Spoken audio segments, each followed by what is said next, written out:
پیارے حضور رہنمائی فرمائیں کہ ہم تقوی کے اعلیٰ معیار کس طرح حاصل کر سکتے ہیں؟ حضرت نے فرمایا تقوی یہی ہے یارو کہ نخوت کو چھوڑ دو، کبر و غرور و بخل کی عادت کو چھوڑ دو۔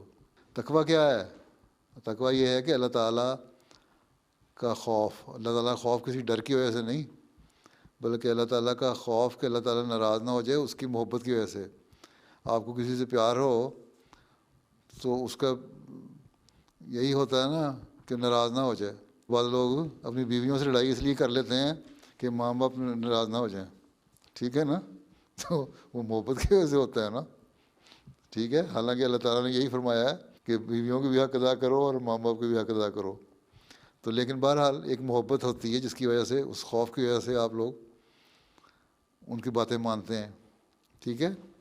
تو اللہ تعالیٰ نے جی یہی فرمایا ہے کہ میرا تقوی اختیار کرو، میرا خوف دل میں پیدا کرو، لیکن محبت سے۔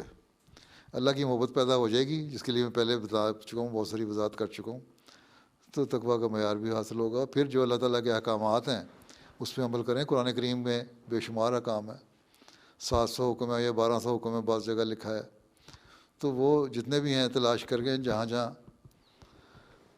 آتے ہیں اس سے جہاں خوف دلایا اللہ تعالیٰ نے وہاں خوف کریں، استغفار پڑھیں، قرآن شریف کی تلاوت کرتے ہوئے، جہاں ان حکموں پہ عمل کرنے کا حکم ہے وہاں عمل کرنے کی کوشش کریں، تو تقوی کے معیار حاصل ہو جاتے ہیں۔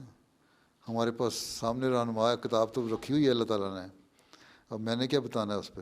باقی خلاصہ ایک شعر میں بتا دیا میں نے۔ نخوت چھوڑیں، کبر چھوڑیں، غرور چھوڑیں، بخل چھوڑیں، اور یہ بخل ہر چیز میں ہوتا ہے، یہ نہیں کہ مال میں بخل، تعلقات میں بھی بخل، اپنے آپس میں نیک جذبات کا اظہار میں بعض بخل کرتے ہیں، وہ بھی نہیں کرنا۔ تو بہت ساری چیزیں ہیں، ان کو اگر آپ صحیح کر لیں تو اللہ تعالیٰ کو قرب حاصل ہو جاتا ہے، تقوی حاصل ہو جاتا ہے، ٹھیک ہے۔ جزاک اللہ پیارے حضور۔